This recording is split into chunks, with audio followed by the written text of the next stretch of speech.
Hey, Shelby, thanks for joining us. I ask you this respectfully because you are a leader on this team. Much has been made about Teddy's lack of tackle on the Darius Slay play. What did you see? What is the kind of your feeling on that play specifically on Teddy's lack of tackle, lack of effort as it's been characterized?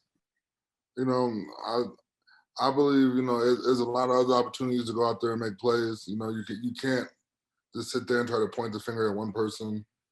Football's the ultimate team game, and then Slay also just made a play. You can't just sit there and point the finger at Teddy like Teddy is just supposed to just stop everything. So I'm with my quarterback and I'm gonna ride with him. Go ahead, Brandon. Well, Shelby, to that point, it's hard to sometimes say there's one play in a game that totally swung it, but did it feel like the wind was out of the sails to go? I mean, it's going to be 2016 or 20, and then instead it's 27-13. Yeah, it kind of swung the momentum right there. Can't lie about it, but it's on us to, that was in the third quarter, I believe, and so there's still a lot of game left in there, and so we still had a lot to play for. There's a lot of times where we should have stopped them, and I'm sure we could have, looking back at it, there's a lot of things we, could have done differently, but, it was still a lot of time left in the game to, we still should have been able to turn things around. Go ahead, Zach Stevens.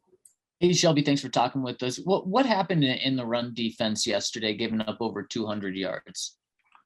They just, the run pass option and, just, it was a bunch of big plays, honestly. It's just, gap accountability. It was just a bunch of big plays that accounted for, a big chunk of the rush yards. And, we all just got to be accountable and go out there and do our job. And we just got to be more disciplined. We got to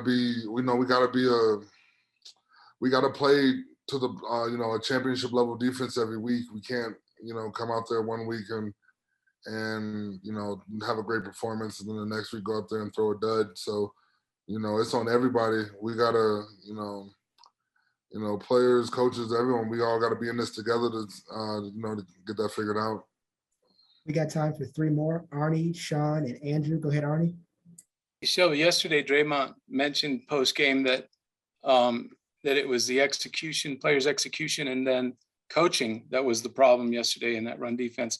And I'm wondering if the feeling in the locker room is that it's not just up to your teammates, but the coaches need to do their part too, to kind of get this thing going in the right direction after the bye.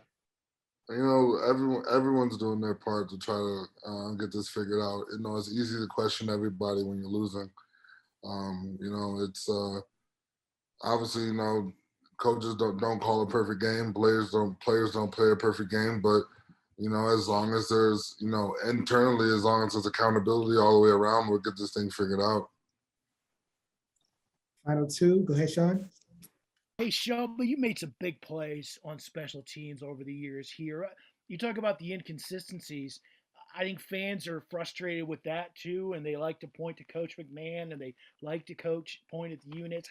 How do you kind of explain that to fans who don't see that work coming in, and why that doesn't always translate on Sunday?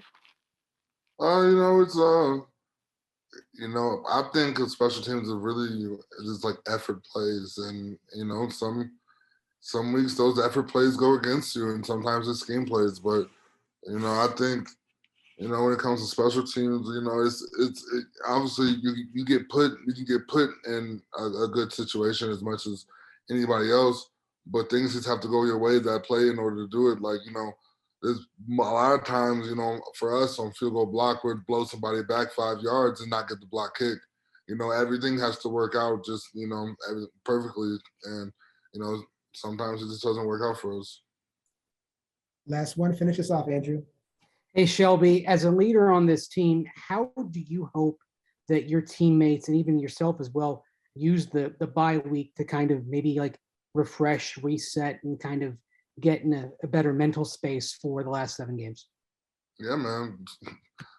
this bye week is actually it's at a perfect time. It's at a time where we're 5-5 right now, and yeah, go away, stop thinking about this stuff for a little bit.